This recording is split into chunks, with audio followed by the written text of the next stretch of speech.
norėčiau parekomenduoti ir kuris neturi nieko bendro su makiažu, nei veido priežiūra, nei panašiai. Visą laiką stengiuosi, kad nors tokio parekomenduoti, kai tik tai turiu kažką tokio. Tai yra, nežinau kaip pavadinti, serijos, serialas, nežinau kaip pavadinti, kuris angliškai vadinasi Are You Afraid of the Dark? Galima rasti YouTube, aš jį žiūriu ispaniškai, bet galime turbūt ir angliškai rasti. Jis labai jau senas, gal kokių 20 metų senumo, bet man jis patinka, nes nukelia mane į tos vaikystės laikus kažkaip tai, nežinau, ir šiaip įdomu pasižiūrėti, kaip viską įsivaizdavo tuo metu žmonės, žodžiu, ir ta visa mada, drabužiai, nežinau, man labai kažkaip tai labai smagu žiūrėti tą serialą, taip sakykime, tai pabandykite paieškoti jį YouTube, jeigu jums smalsu. Ir kitas dalykas, kurį noriu parekomenduoti, tai yra viena daina, kurią norėčiau, kad paklausytumėte. Tai yra Glorijos Estefan daina, yra angliškas ir ispaniškas variantas. Ispaniškai vadinasi Oi ir aš truputėlį jums paleisiu vieną gabaliuką. Ir angliškai vadinasi Wrapped ir aš pasistengsiu palikti jums nuorodas į abu video, į abu dainos variantus. Bet žodžiu, paklausykite gabaliuką, labai graži melodija ir labai tikrai nuostabus žodžiai.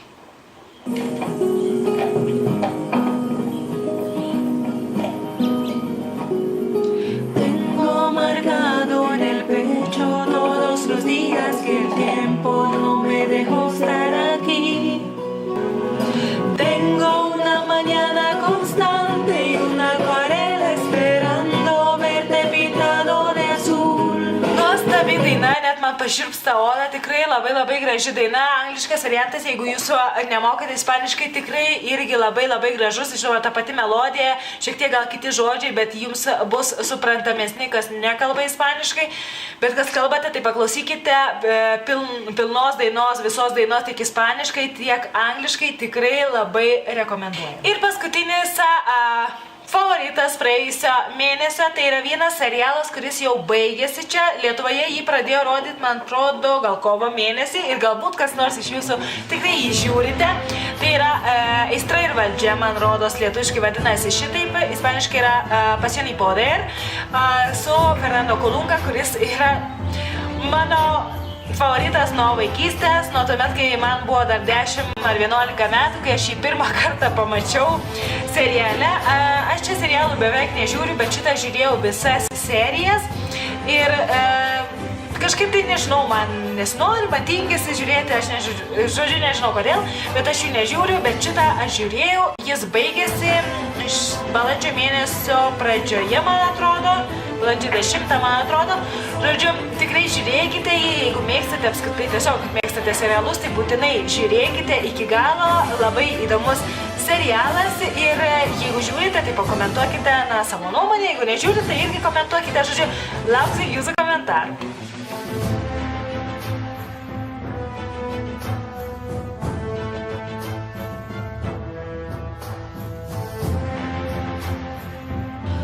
Pabaigai, manau, pakalbėkime apie nefavoritus, apie nemėgstamus, taip sakant, daiktus, dalykus ir kurie mane nuvylė balandžio mėnesį. Tai pirmiausia, šitas lakas iš Essence žiemos kolekcijos Winter Wonderful, vadinasi numeris 02 V-Semi Matte. Tai yra toks baltas su melsvu atspalviu, sakykime, arba mėlyna su labai stipriu baltu pagrindu. Spalva labai graži, aš labai ilgai ieškojau tokios spalvos būtent, bet dėja.